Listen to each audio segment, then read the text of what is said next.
Welcome to the Let's Talk Boxing podcast. I think we're up to episode 3. As always, I'm delighted to be joined by my co-host, Josh from JTH Boxing, and it's a fantastic week of boxing action. It comes around every so often where we have multiple shows, weekend after weekend, and we're right in the midst of it. We had the unified heavyweight world title fight last weekend, Oleksandr Usyk stopping Daniel Dubois, surrounded in controversy depending on who you support, Usyk or Dubois.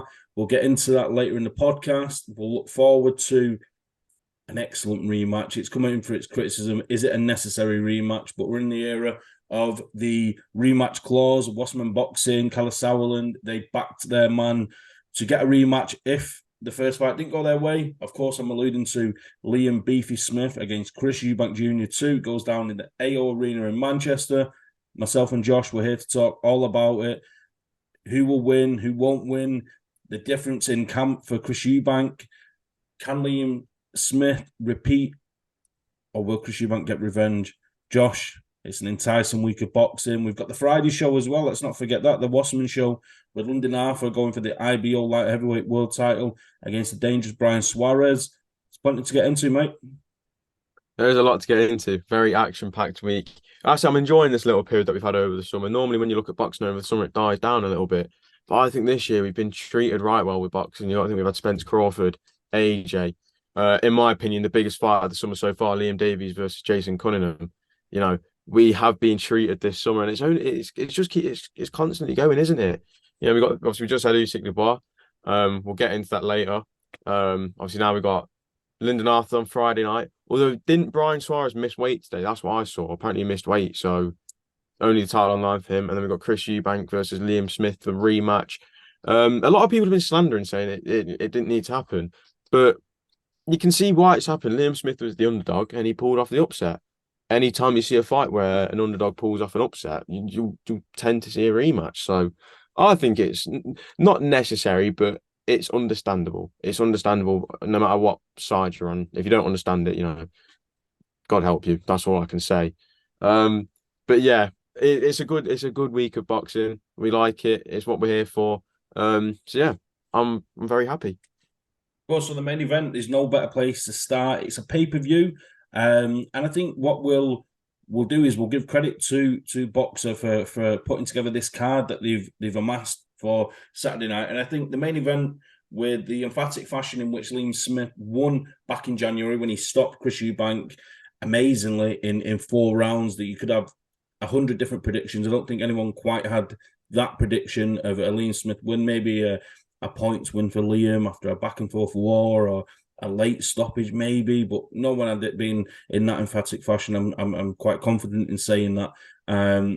So usually when a fight's that emphatic, that one-sided in its conclusion, the rematch usually isn't warranted, but it is a rematch clause, and I think Boxer, they deserve a round of applause for building a card around it to support it in pay-per-view. Mark Heffron defending his British and Commonwealth titles against Jack Cullen, great fight.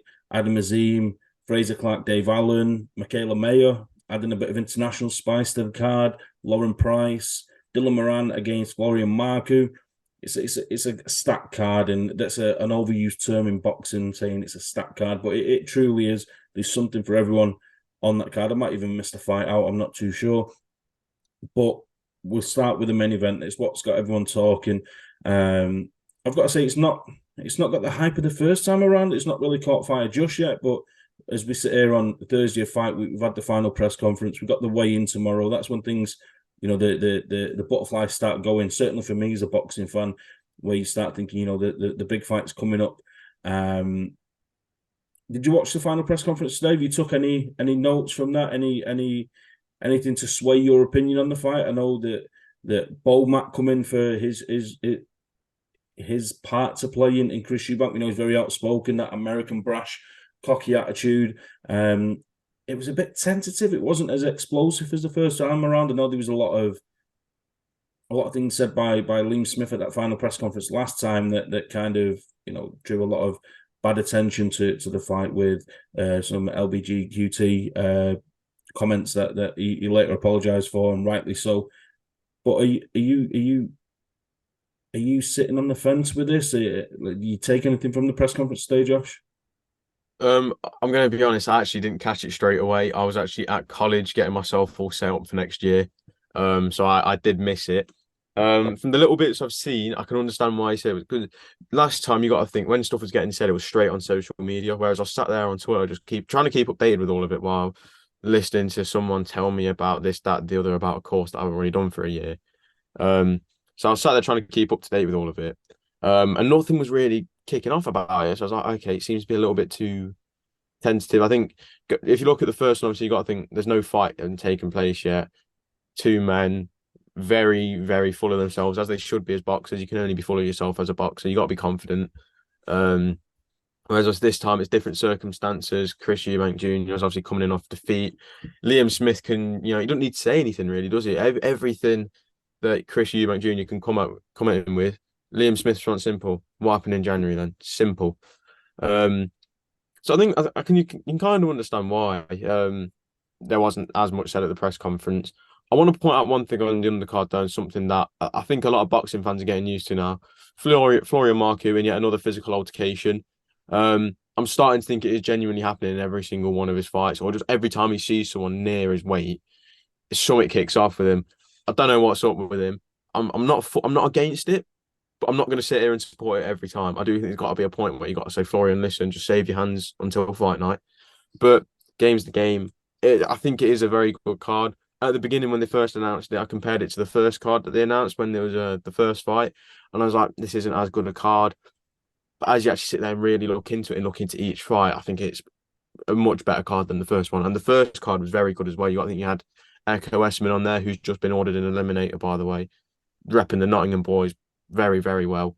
We had Richard Riakporhe, Joseph Parker. I feel like there's some fights that I'm missing. But yeah, either way, it was a good card. But this one, when you look at it, Florian Marku versus Dylan Moran, a real 50-50 in my opinion. Fraser Clark versus Dave Allen. I know that this fight comes down to how is Dave Allen prepared. And obviously, I was at the gym on Monday watching him. Obviously, I know he wasn't going to do intense training on fight week, but just watching him on the pads, I can tell you now, there's a very tight little game plan that they've got in place.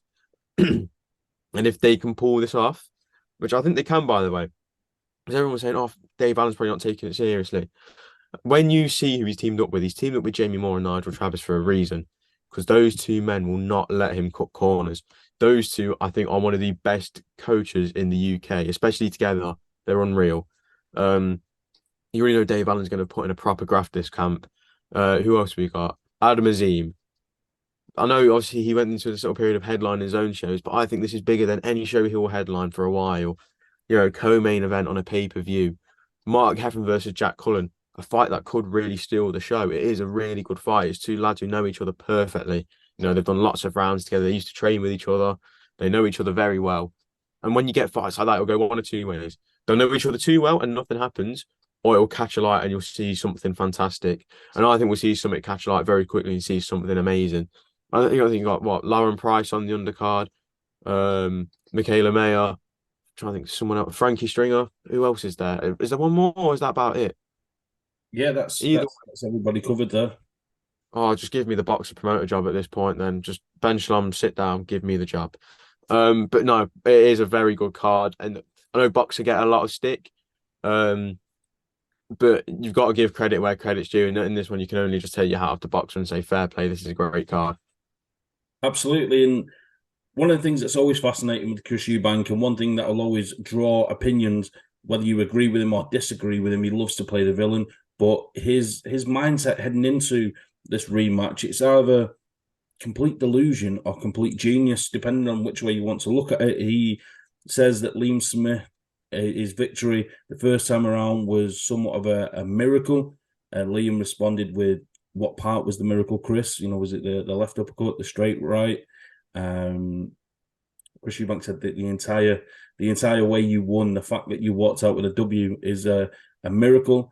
And I think this is a very dangerous Chris Eubank that I think we're going to see on Saturday. But at the same time, that's coupled with, again, if he loses, he says that he struggles to accept that Liam Smith is the better fighter, that he's not convinced by that one victory that he's a better fighter because it was a miracle in his words, and that if it is repeat on Saturday and that Liam Smith does go back in there and does the job again and beats Chris Eubank, that Chris Eubank will tip his hat to him and will tell him that, you are the better fighter, you're the better man, which would be quite amazing to see Chris Eubank have that level of humility, because we've not seen it from him before.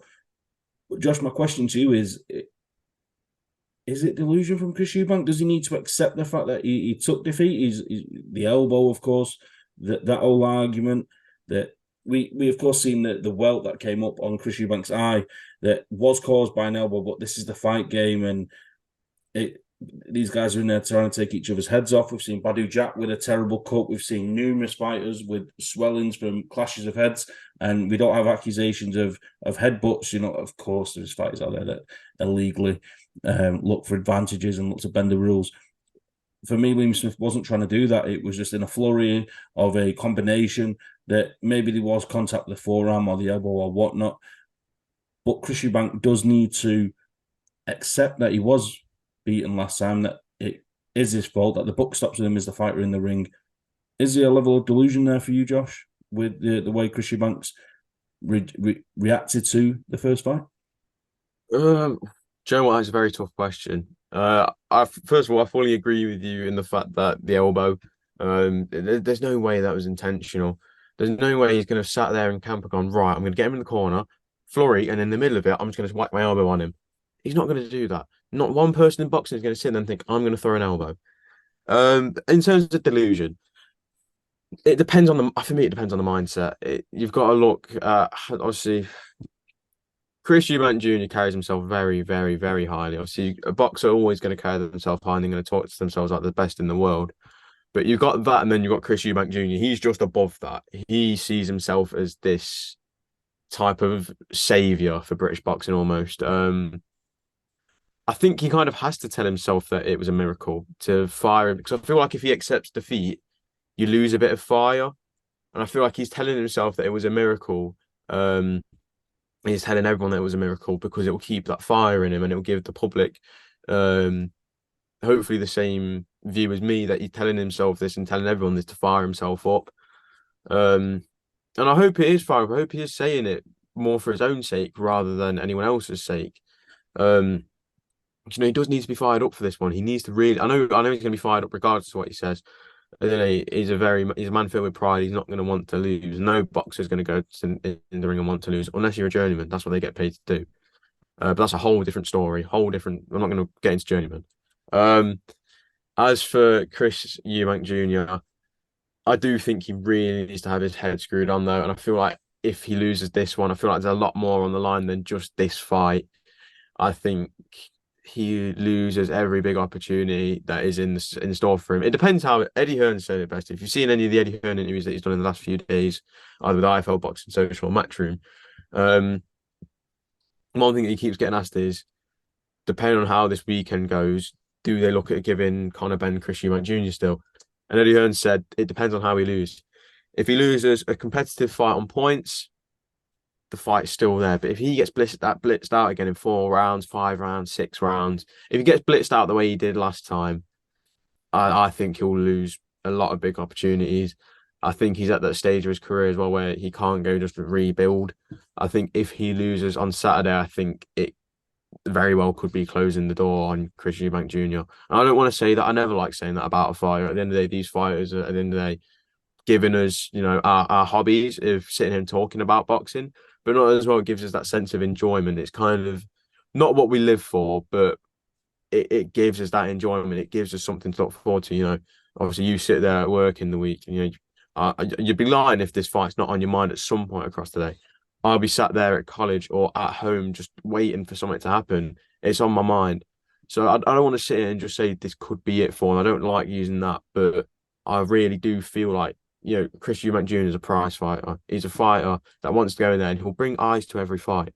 It still baffles me that Liam Smith versus Chris Eubank Jr. once sold the way it did, because I didn't see it as a massive fight straight away, but it sold out the Manchester Arena quickly. All 21,000 seats gone. That's when you know it's a big fight. A big fight is a fight that takes place in a full capacity Manchester Arena, and that's exactly what this is.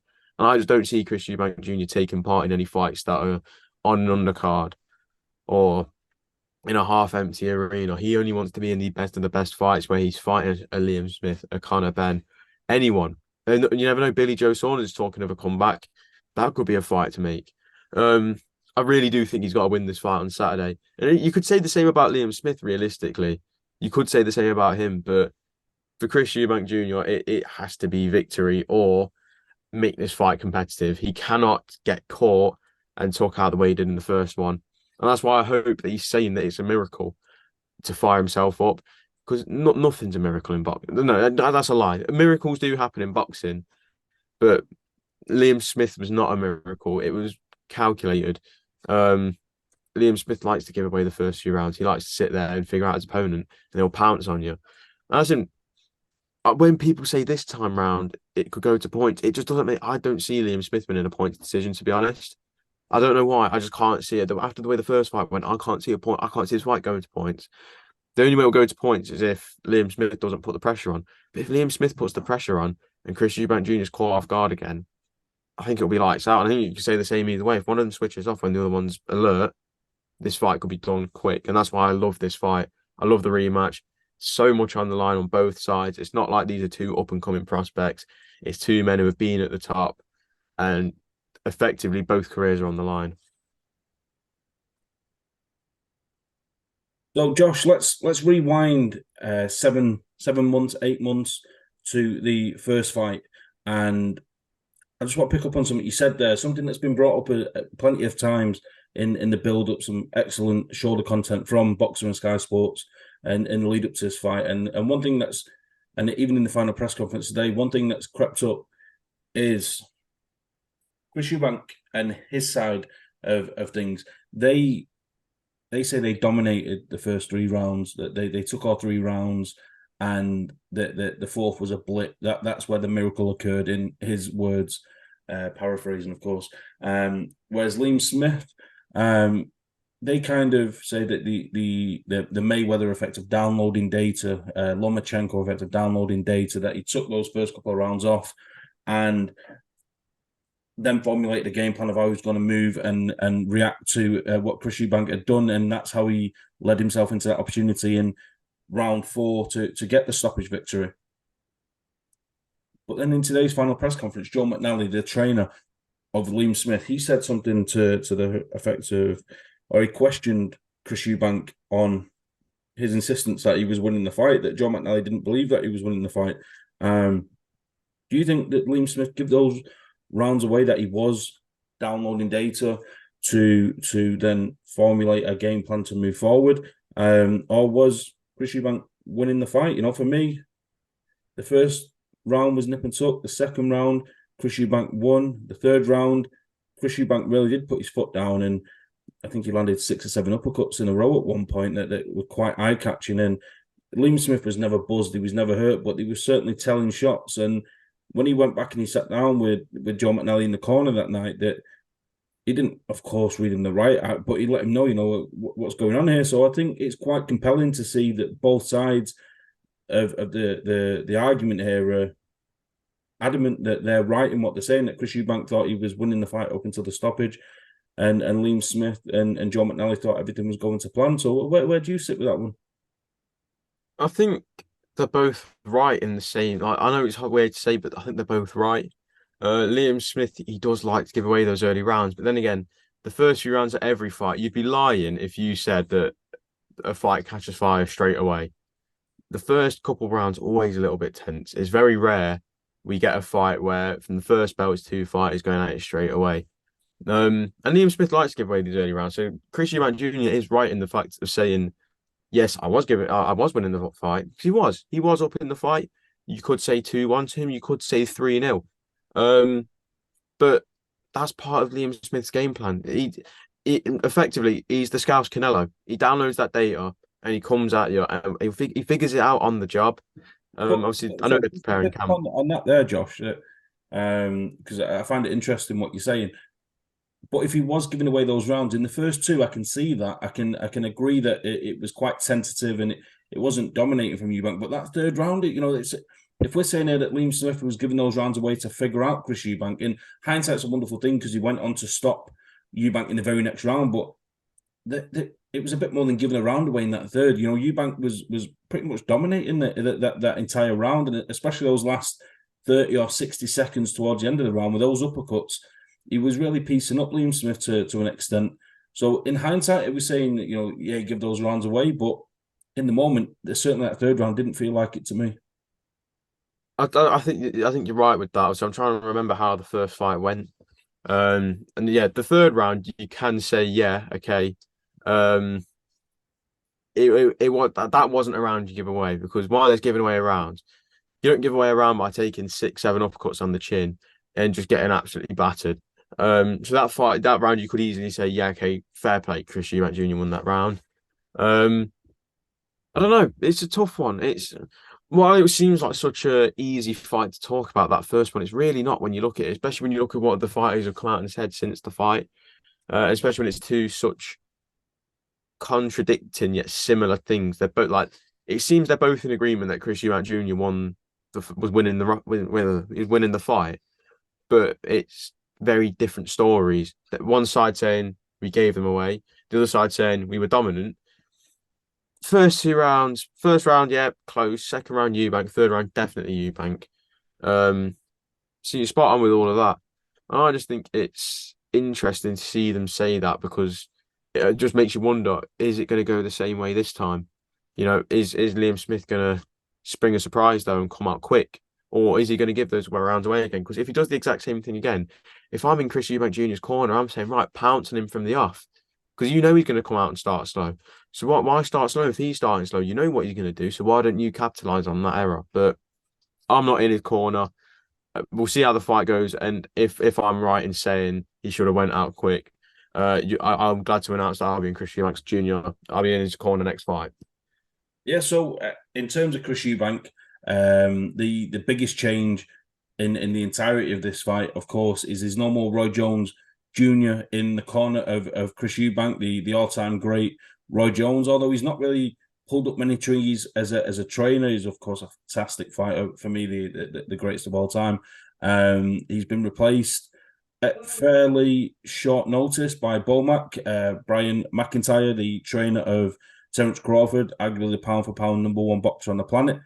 But this is a link up that's come around 4.5 weeks ago, which in relative terms is not a long time at all. And especially with somebody like Chris Eubank, that's been notoriously lacking when it comes to a train or any kind of fundamental setup. He's trained himself for a while. The great Ronnie Davis has tried having his input. That's not really worked. And, if somebody like Ronnie Davis, who was around for Chris Eubank Sr., is not, strong enough of a character to toe the line for Eubank Jr., then you kind of wonder who is. And with Bomac, he was in the corner for Amir Khan against Kell Brook. That was quite a short-term thing, and that didn't really go to plan.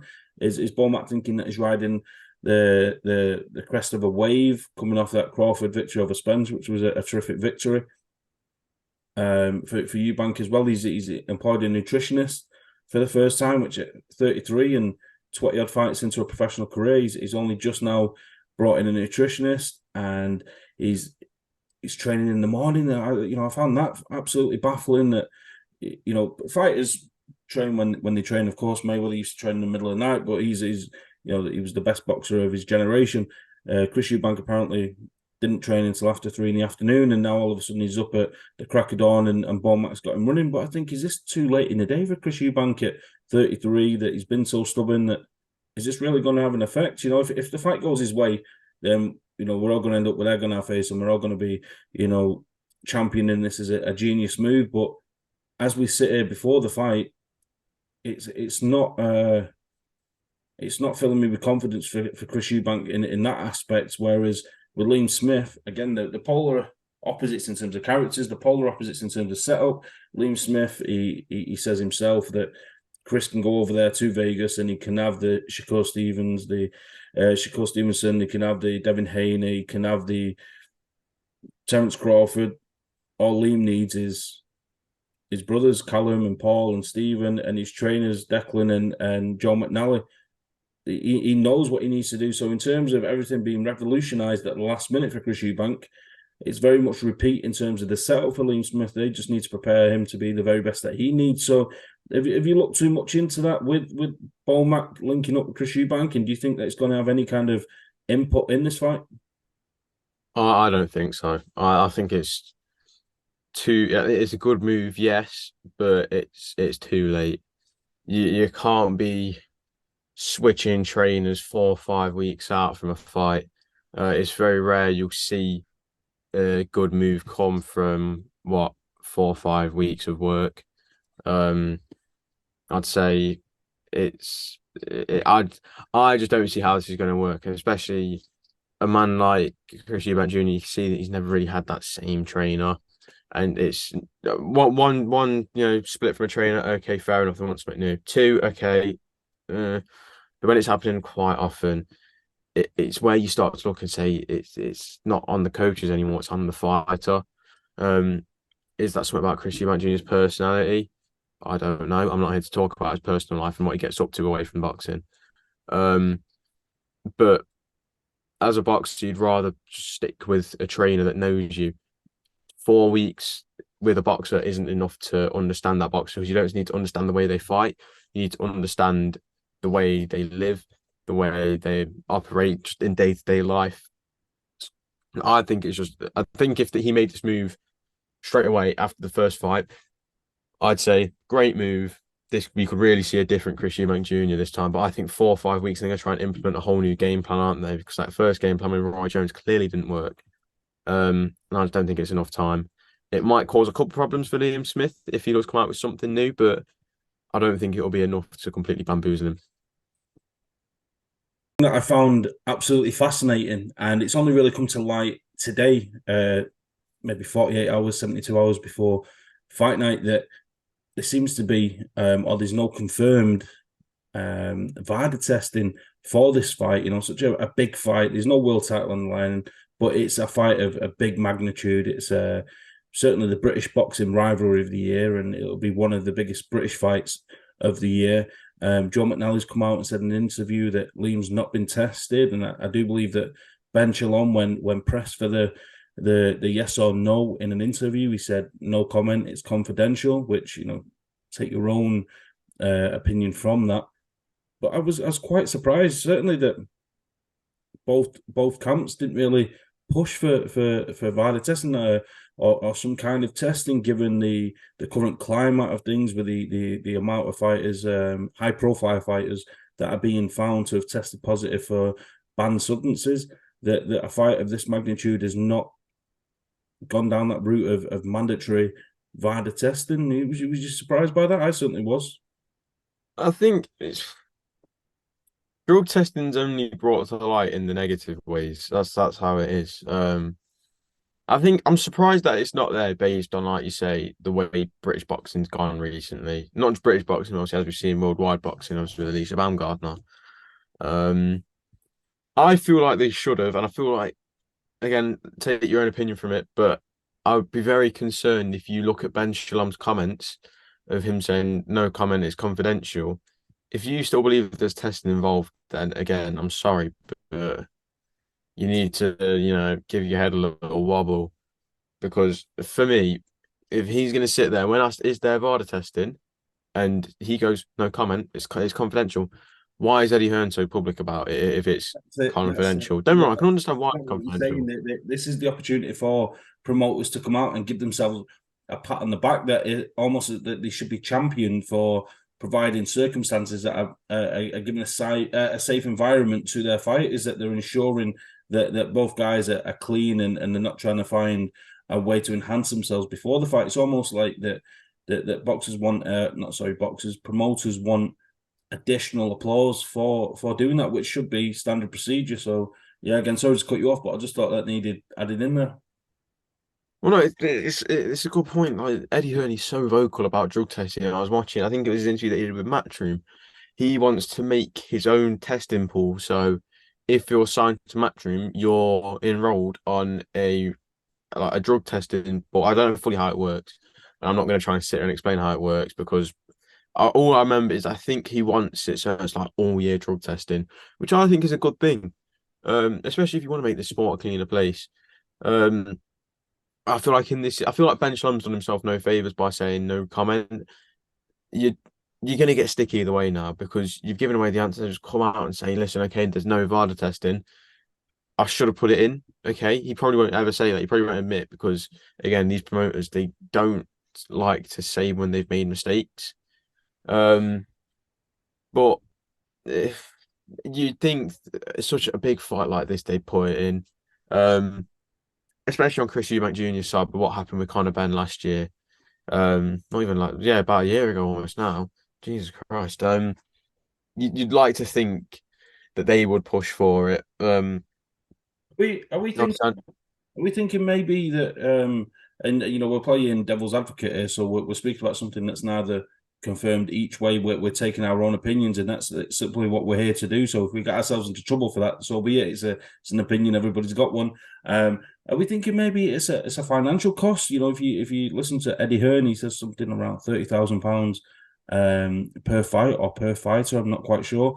Are we thinking that if Boxer is a show in question that maybe they've invested so much in the card, in the main event, that maybe the money's not there to do the testing? Because surely, as we're saying here, it's especially with Chris Eubank being so close to a failed drug test by Conor Benn and how that impacted him, and Callum Sauerland being one of the joint promoters in that proposed fight, that now infamous proposed fight, that what other reason could there be other than financial? And we know these guys aren't short of a few quid, but we've championed this card as a stacked card of full of talent, which it is. That for me could be the only logical reason, really, maybe. Well, I'm gonna say this. So back in Birmingham, when it was the Gloria 5 versus Tommy Frank fight week, after we wrapped up a little media huddle with Frank Smith, me and this other lad, we actually just had a chat with Frank Smith off camera. Um, and we asked him about the drug testing, just saying like not like giving him stick for, but just asking general questions about off camera. No one's recording at this point. It's just a general chat between me, another lad, and Frank Smith. And Frank said it is about 30,000 every fight, which goes out obviously because they do on every fight on every card that they do.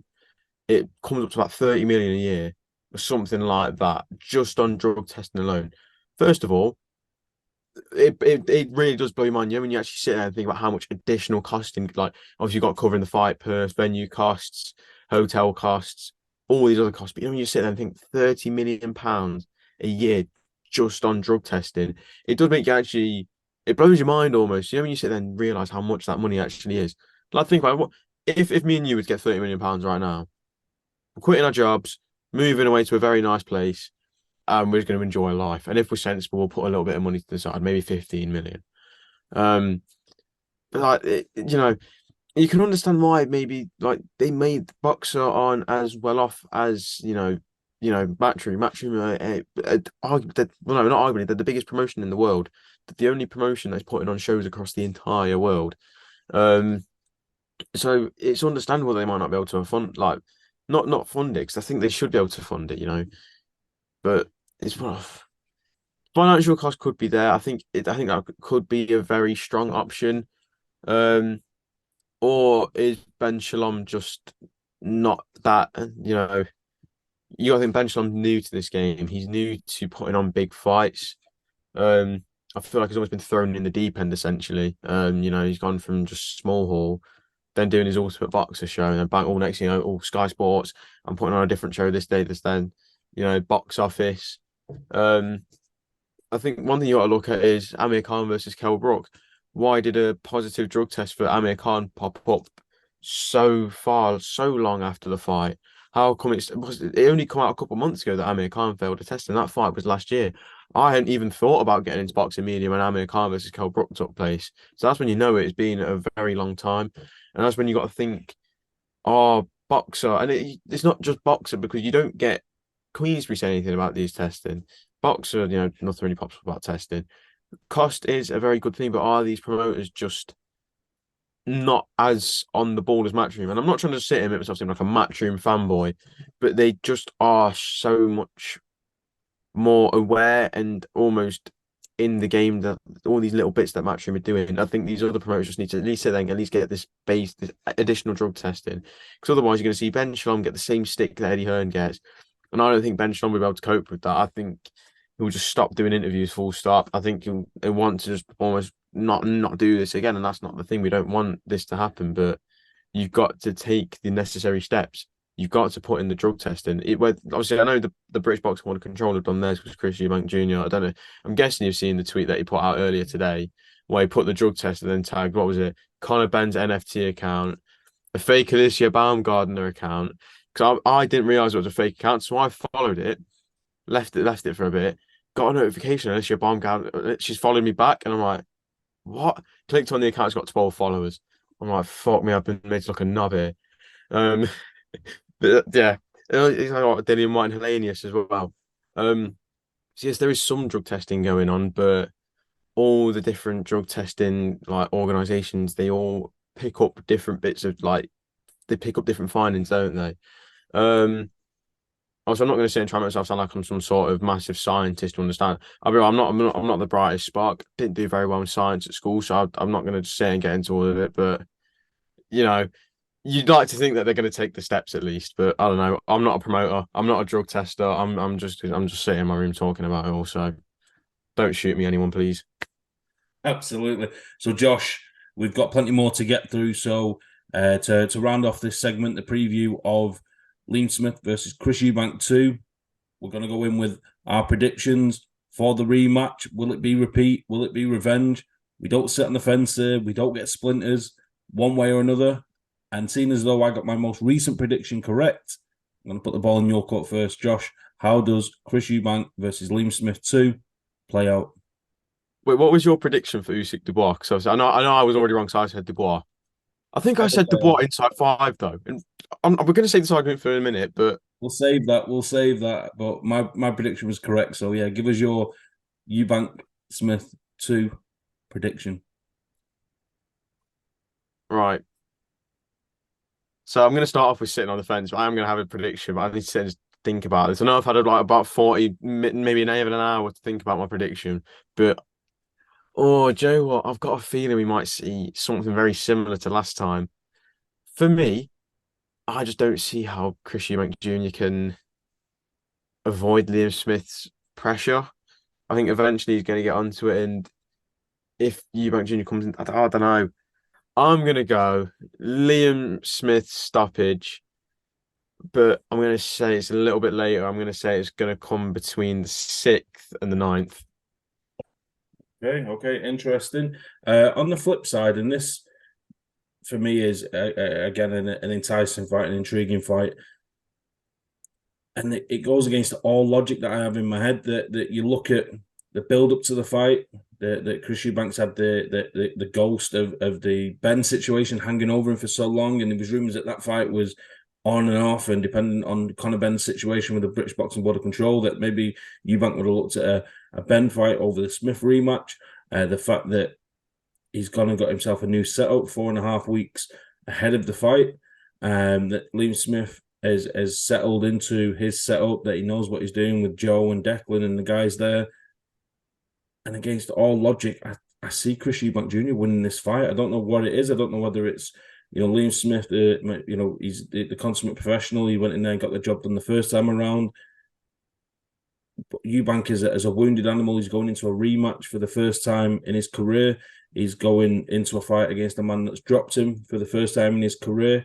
And this really is, as we've said already, last chance saloon in terms of Chris Eubank's career at the elite level. He might have the fight with a Conor Benn down the line, or maybe crossover fights or something like that. But if he's got real aspirations in boxing in terms of titles and big boxing events, that this is a must win. And I think a wounded Chris Eubank is a dangerous Chris Eubank, and there will be moments. I dare say both men might touch the canvas in this fight. I think it could be that kind of fight, or on the flip side, it could be Chris Eubank on the back foot, trying to negate the pressure of Liam Smith as he comes forward.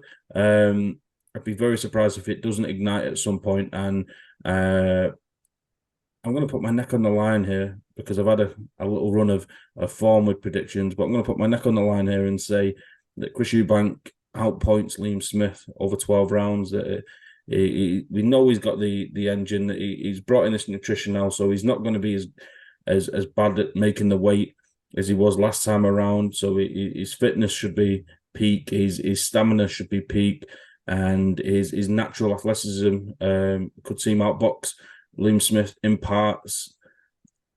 But I hope it does ignite. I hope that Chris Eubank puts his foot on the gas and that he meets fire with fire, because he's more of a fighter than a boxer. So if he, as I've said there, that he might outbox Liam Smith in parts, it'll be only very small parts. I think he needs to engage him and outfight him. That's his only chance. It's the underdog pick. I know that. But yeah, my pick, I'm going to stick with it. I'll take the abuse and the criticism that'll come along with it. But Chris Eubank Jr. beats Liam Smith in the rematch because he has to, and it'll be by a points decision. You know what? I think that's the first time you've gone with a real out there prediction. Because obviously you got to think with the run of form you went on. You went what was it? You went Spence, got Spence to a T. I can't remember your AJ prediction, but I remember I got that one to a T. I went earlier with AJ. I went 1-3, and it was round 7. So yeah, I was a bit off. And then you went, I think, what was it? Didn't you say Usyk like late rounds or like? So yeah, you're ahead at the moment. We should make a little scorecard, keep a little track of this, and at the end of the year, we'll sit in, we'll look at everyone, we'll look at the predictions throughout the year, and we'll see who comes out on top. But no, I think I don't know. I can't see Chris Eubank Jr. winning this fight. I can't see it personally. I just think Liam Smith. I think this is more than just two rivals in the ring. I feel like there could be a bit of genuine dislike, especially on Liam Smith's end. Liam Smith's not a person to bullshit you. If he dislikes you, he'll make it clear. And I think I'm going to be honest, and this isn't me trying to be rude, but it's very easy to dislike Chris Eubank because he likes playing that villain character. I just can't see Chris Eubank Jr. winning. If he does, fair play. But I don't see it. I think the one chink for me in Liam Smith in terms of the mental approach to this fight is the first time around that fire was in his belly, that he couldn't stomach Chris Eubank, and that he had it in the back of his mind that I'm better than this guy, and this guy's maybe earned more money than Liam Smith, or he gets more accolades than Liam Smith, or he's more well known than Liam Smith, and he had that real underdog mentality that, you know, I'm gonna do a number on this brash, cocky, outspoken Southerner, which is from Brighton, and Liam Smith is up here in the north in Liverpool. And I just think, is that going to be different this time around? That the expectation is now on Liam Smith to go in there and get the job done. And don't get me wrong, like last time around, there was people and good boxing people that was predicting a Liam Smith win, but the general consensus was Chris Eubank. He was the betting favourite, so you could clearly see where the money was going. And I just think if the mindset's different now of Liam Smith, that he's expected to win, and Chris Eubank with the underdog tag, does that change things? And I think that's what I'm using to fuel my. It's not even a belief, like I say. It's just almost like a gut feeling that Eubank's gonna get the win. So that's it, guys. You know, as always, we want you to put your predictions in the comments below. Let us know how you think it's gonna go, and by all means, check us both out on social media and let us know your criticisms, your agreements of our predictions. But we need to move forward, Josh. There's more for us to get into. And just before we finish our preview section, a quick word on Lyndon Arthur's IBO Light Heavyweight World title fight. It goes down at the Tough Sheet Stadium, formerly the Reebok Stadium, more famously known as, in Bolton. And goes in with Brian Suarez, who is unable to win the title. He didn't make weight at today's weigh-in, so the title's only on the line for Lyndon Arthur. And of course, the IBO isn't recognised the same as a WBA, WBO, WBC, IBF, but it's becoming a little bit more prominent in recent years. And it's certainly a bargaining chip when it comes to negotiations for a bigger fight for Lyndon. You know, all being well, he goes and gets the job done tomorrow night. The likes of Anthony Yard, who's fought twice, Boatsy and Aziz go at it in October in a great fight. And then you've got Peterbiev and Callum Smith. They'll be going at it in early 2024. Dmitry Bivol is without an opponent, without a fight for a very long time. So I think in a division so stacked with talent, internationally and domestically, that an IBO title could be a very worthwhile bargaining chip for Lyndon to hold. And he'll certainly be looking to go in there and do a job tomorrow night on an unknown Brian Suarez, but I think it's 16 knockout wins in 17 fights, or 18 knockouts in 19 fights. All took place in Argentina. so he's somewhat unknown. I'm sure Pat Barrett's done due diligence in the build-up to this fight. But we've seen a number of fighters come from Central America, South America, Mexico, those kind of places, come over and upset the odds. Mauricio Lara being arguably the most famous in recent years, coming over and destroying Josh Warrington in the first fight and seemingly having his way in a second fight with Josh Warrington. Then he knocked out Lee Wood and he was beaten soundly after that. But there's certainly, I think Robbie Davis as well, he was beaten by Venezuela not too long ago. So there's certainly track record for these unheralded opponents with knockouts on the record, coming over and upsetting the apple cart. That's what Suarez will be looking to do. But I think it's a good fight for Lyndon and it's a good title for him to win. I think I'm not going to get my hopes up just yet because wasn't the first time his fight was scheduled, wasn't it on the day of the fight when the fight got cancelled? So I'm not going to get my hopes up until they get in the ring. But here's the thing: we do see these these Central Americans. They come over and they always flip the odds. The one that hurts me the most is obviously the one back in February, Mauricio Lara, and knocked out Lee Wood. Literally 4 days after my 17th birthday. My mum's birthday present to me was the tickets to the Lee Wood fight. And he got knocked out. I'd be lying if I said that I didn't almost cry in bed that night. I was truly, truly gutted. But he won the rematch, so I'm happy now. I'm a happy man. But no, it is. I always get a little bit of excitement when I see an Argentinian, a Mexican, a Colombian come over, just because they're unpredictable. You don't know what to predict with them. You don't know what to expect with them. Didn't Jazza Dickens get knocked out by an Argentinian in his last fight? Again, it's another one. I think they've just got a track record of just knocking us out, haven't they? They're just like these Mexicans, Argentinians. They've just got a track record of just taking us Brits out. It's not good enough, is it? But it's a very intriguing fight. I feel like it is going a bit under the radar just based on the fact of what's going on literally in Manchester the following night. I feel like again it could be a little marketing master plan. Do they think putting this fight nearby, we might get people. I think tomorrow night they will have a lot of people come down, especially media wise. A lot of the media will be heading tomorrow night to Bolton for it. I think it's got a few decent fights on the undercard as well. I know Samuel Antwi's on there. He's got a good little British title fight on there. And it's on Channel 5 as well. Anyone can access it. I'll be watching it when I get home from work at about 7 o'clock tomorrow night. I'll be sat there. I'll be watching it. So you might have the pleasure of actually being there for it. So, if you are there, enjoy it. I think Lyndon Arthur could be one of the most slept on light heavyweights. I feel like after that Anthony Ard fight, he kind of just got left out to dry. Frank Warren clearly didn't want anything to do with him after that. As soon as Anthony Ard got the win, Lyndon Arthur didn't fight again under Frank Warren. So, maybe that might be in Lyndon Arthur's mind. Yeah, he wants to make a statement. And I feel like if he does win, obviously, like you say, the IBO, while it's not recognised, look at what he did for Maxi Hughes. Maxi Hughes was able to go get himself a big fight with George Kambosos with that belt. I know it wasn't all just because of that belt, but you know what I mean? That belt, I'm sure George Kambosos is going to have seen that there's a belt on him. I'm like, oh, you know what? We'll take it. And I do feel like a win for Lyndon Arthur can really put him back. I would love to see a trilogy with Anthony Yard. Just because I was a little bit caught out by the way the fight ended in the rematch. It reminds me of Dubois at the weekend. Went down but wasn't massively hurt and just didn't get back up. And I feel like I'd like to see a trilogy between those two. I don't think the Bivol fight will get made. I think that's just one of those ones where I don't know. I just don't see Lyndon Arthur and Bivol being in the same league. But a win tomorrow night, and my mind could completely change. I think there's a lot there for Lyndon Arthur though if he does get the win, but he does need to focus on tomorrow night. Now, obviously, the weight's made. The hard part is all done. And now all that's left to do is fight 12 rounds in Bolton. You could say it's 12 rounds to not change his life, but create those life-changing opportunities. Absolutely. And as you mentioned there on the card, Samuel Antwi against Mason Cartwright for the vacant British super welterweight title. It was vacated by Josh Kelly. This fight was a final eliminator. It's been elevated into the title fight. Brilliant fight. We were talking before about Heffron and Cullen, and now Antwi and Cartwright 24 hours before they fight for a British title. There's something special about that British title. It just brings out an extra 10%. And I was lucky enough to speak to Mason at yesterday's press conference, and he was saying that all British fighters, of course, when they're younger, they think about world titles, but when you start learning about British boxing and the prestige of the British title, that's the first goal, that's the stepping stone into the big time, and it brings it out of these guys because we've seen some British classics over the years. And then there's local prospects on there like Alex Murphy and Niall Fielding.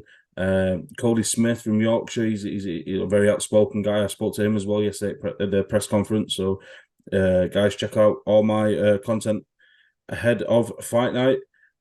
Josh, we're not going to spend too much time on it. If maybe, as we said off camera, that if we'd done this podcast early in the week, we would have been a bit more passionate, maybe, and a bit more inclined to delve deep into the fight from last weekend. But there's been a lot been said, and there's not too much we can say that's not already been said. So in that respect, we'll try and keep it short. We'll keep it sweet. But Oleksandr Usyk defended his unified heavyweight titles. He stopped Dubois in 9 rounds.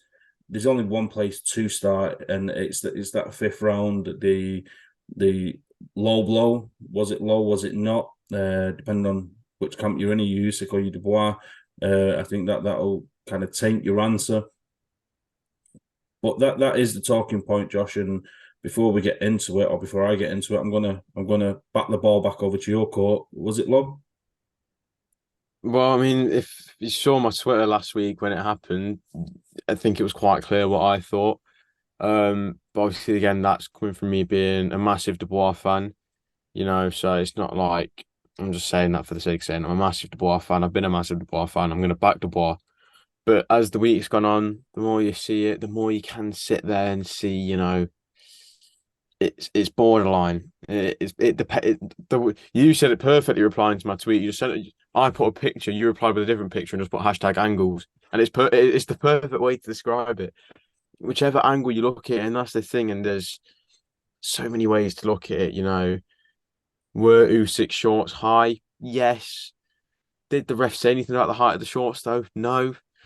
But then again, obviously, Dubois' team have come out and released the video of them talking with the referee saying make sure that his shorts and his groin guard are in an appropriate place. But obviously that appropriate place is ultimately up to the referee. I guess I know the rules are going to say one thing, but ultimately it's down to the referee on fight night. I think obviously Dubois' team, Frank Warren and Queensbury, they're going to lodge an appeal. I don't see this appeal as much as I'd love to sit here and say if this appeal goes, I'd genuinely love to see Dubois get away in the appeal, but at the same time, I don't think there'd be that satisfaction of like, okay, yeah, the appeal goes away, but what happens then? Because then there's a whole other argument of, okay, it wasn't a low blow. What are we going to do? Just go to Usyk's house and give him 10 seconds to get up? We're going to punch him in the same place again and see if he gets up. That's not how it works. So I think even if it is given a low blow, Usyk's then got the chance of saying, well, if the ref counted, I would have got up. So I just don't see anything changing as much as Queensbury, Frank Warren, Dev Sarni, everyone there, as much as all the Dubois fans, me included, I'd love to see Dubois get the world titles. But if I'm going to be honest, I think it was low. And for me as a Dubois fan, it takes a lot to say that. But at the end of the day, I'm a man who wants to see the sport in its fairest way. And the more you look at it, the more you can see. A lot of people have said it as the week's gone on. Originally, everyone was like, "Oh, that." Not everyone, but a lot of people originally were in favour of that's a legal shot. But as the week's gone on, a lot of people have switched their mind and said it was a bit low.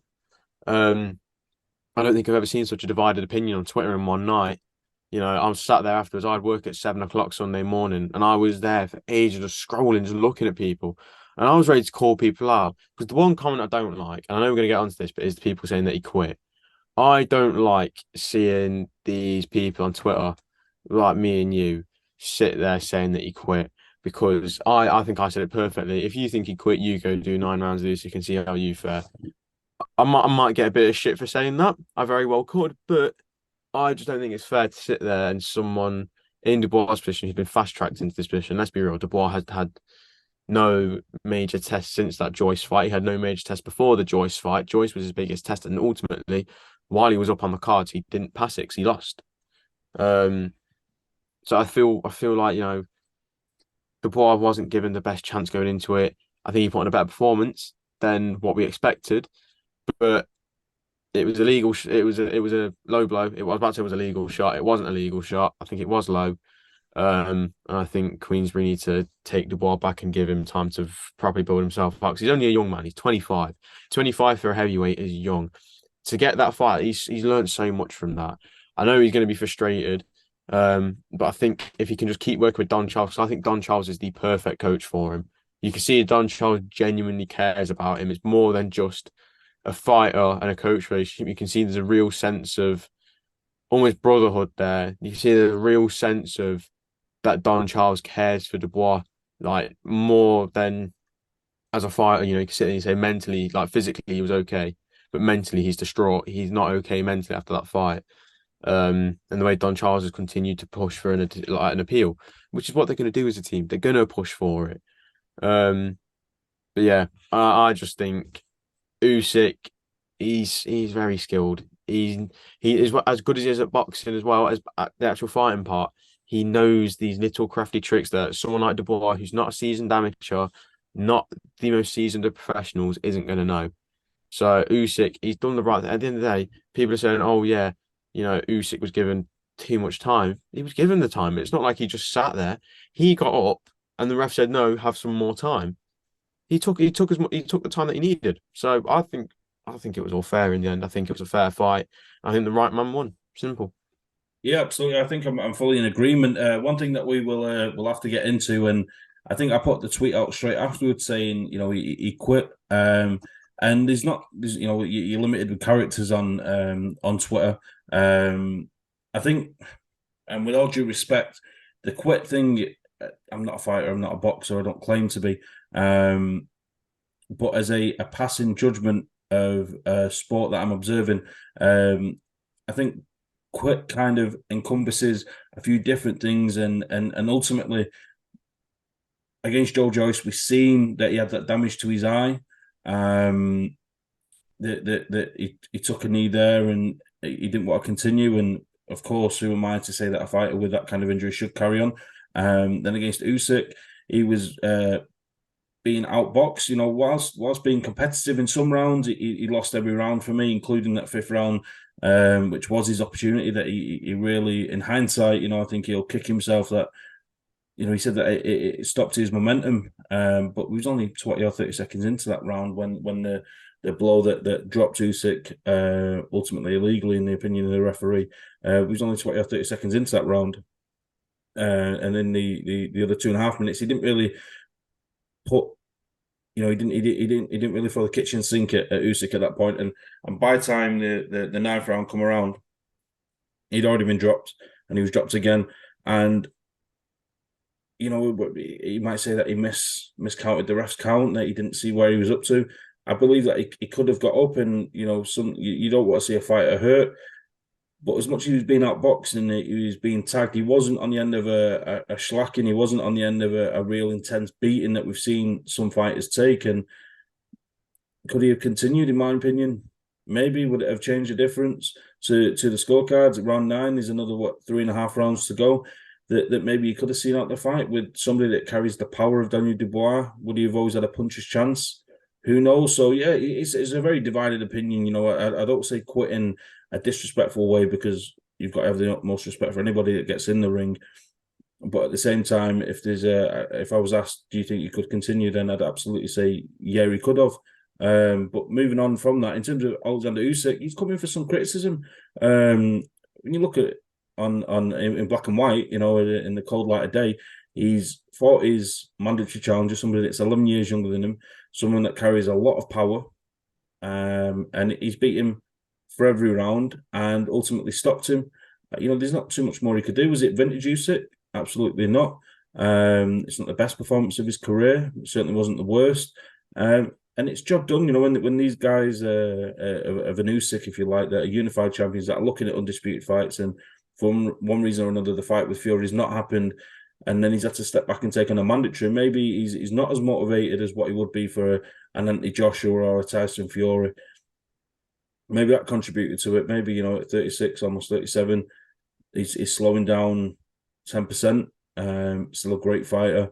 And hopefully, if that is Usyk looking faded, if that's what some people want to say, that he wasn't at his peak, that he's not at his best, maybe that might entice Tyson Fury into finally getting that undisputed fight on. I'm not saying that Fury or Usyk are running from each other, but for one reason or another, that fight's not happened, and maybe a subpar performance, if that's what you want to describe it as. I'd disagree, but if that's what people are saying it is, maybe that does entice Tyson Fury into an undisputed fight in early 2024. Because if not, I think the only other option for Usyk is another mandatory challenger in Filip Hrgovic.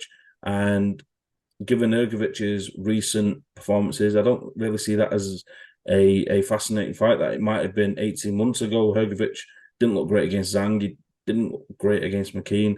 And I think that's a relatively easy victory for Usyk, similar to the way he dealt with Daniel Dubois. In terms of Daniel Dubois, at his age, he could be around for the next 10 years if he wanted to. And similar to Anthony Yard, another Frank Warren fighter, he went up the levels too quick. He was stopped by Kovalev. He had his moments in that fight, and then he fought Lyndon Arthur, won one, lost one. And then next minute he jumped up and he fought Artur Beterbiev, which is the greatest light heavyweight of his generation, along with Bivol. And Dubois has done something similar. He's jumped up the levels, fought Joe Joyce, come back, had a couple of comeback fights against lesser opponents, and then he's jumped right back in with the top dog. So maybe at this point with Dubois, he can come back and fight somebody like a Joseph Parker, maybe, or fringe world title level guys that maybe not a Pulev because his best days are behind him. The guys at that kind of level that are maybe top 15, not necessarily top 5. I think Joe Parker would be a good fight for Daniel Dubois. So yeah, take the time with him, rebuild him, and go. He's not going to want to go back into the mix with Wardley or Adeleye or Fraser Clark. Even though he's younger than those guys in terms of boxing experience, he's ahead of them and vastly ahead of them as well. So I think get him in with fringe world title opponents, maybe even a European title fight with Ajit Kabayel. He's due a big fight. Maybe that could be a good route for Daniel Dubois to go down, but be patient with him and keep him active. And on Don Charles, I'd like to hope that if there is any mental frailties there with Daniel Dubois, that Don Charles is the guy that can help him see through them, because he's definitely talented, and along with Jared Anderson and Jalolov, these are going to be some of the next crop of heavyweights that are going to take over when Wilder, Usyk, Joshua, Fury, when these guys hang up the gloves. I think Dubois and Anderson are going to be the guys at the very top of the division. I think there's a fight out there, and I think if you want to make I know we're pushed for time, so I'm going to be very quick with this. I know I like to waffle a lot, but I'm going to be very quick with this. If there's a fight that you want to get Dubois in where it's 50-50 and he can really get his teeth into it, I'd say chuck him in there with Jermaine Franklin. I know it's a rogue one, but I think Jermaine Franklin is a very good opponent, because Jermaine Franklin's someone with that same desire who wants to get to the top, especially when you look at how Jermaine Franklin's come off recently with a fight that some could say he beat Dillian Whyte, and then again, a very impressive performance against Anthony Joshua, I'd say. While he didn't win the fight and he didn't win every round, and there was no argument that he won the fight, going those 12 rounds with Josh was fantastic. And then you saw him in his comeback fight the other week, in his third fight with Matchroom in New Orleans. No, not New Orleans, Detroit. He looked really good. I think if you want to give Dubois a fight where there's not needle in terms of bad blood, but two men that are hungry, I think Joseph Parker, he's seen that top level. I think Joe Parker's still good, but I think if you want to give Dubois that chance, someone who's also lost 2 fights, someone who's also looking to get back to that top level. Someone said give him a FA, a Jagba, or Jared Anderson. I think those fights that you want to probably avoid for Dubois. I think a Jermaine Franklin's a very good fight for him. I think it's a fight that you could probably sell fairly well in the UK. Jermaine Franklin's no stranger to the UK public by now. Well, it sells itself, doesn't it, Josh, on the fact that imagine if Daniel Dubois goes in there and stops Jermaine Franklin, and they market him then on, Joshua couldn't do it, Dillian Whyte couldn't do it, but Daniel Dubois knocked out Jermaine Franklin. There's the selling point straight away on that fight. I think that's what's perfect about it. I think that's why I think Jermaine Franklin, I think he probably wants a fight like that as well. I think if you give Jermaine Franklin that chance and you show him that paper that says you versus Daniel Dubois, sign here, he will sign it. I think it's a great fight. But that's all. That's what I'm going to say, because I know we are pushed for time. So I'm going to stop waffling. And I just want to say, Jermaine Franklin, Daniel Dubois, get it made. Josh, another great podcast. Guys, that is us for this week. As always, make sure you're checking us both out on social media at Simbox1 on Twitter, at Sim_box on Instagram, at JTH Boxing. Josh has been around the country this week, getting some great content. He was up at Jeremy Moore's gym, so make sure you're checking those out. On the Simbox YouTube channel, interviews from the press conference for the Wasserman show, they are now available. And fingers crossed, rail strikes will not hinder Simbox being in the house at the Wasserman show tomorrow night. We look forward to a stat card on Saturday. We'll be back next week to let you know if our predictions are right or wrong. But for now, guys, that is everything. Thanks for listening. Thanks for watching. And we'll see you on next week's episode.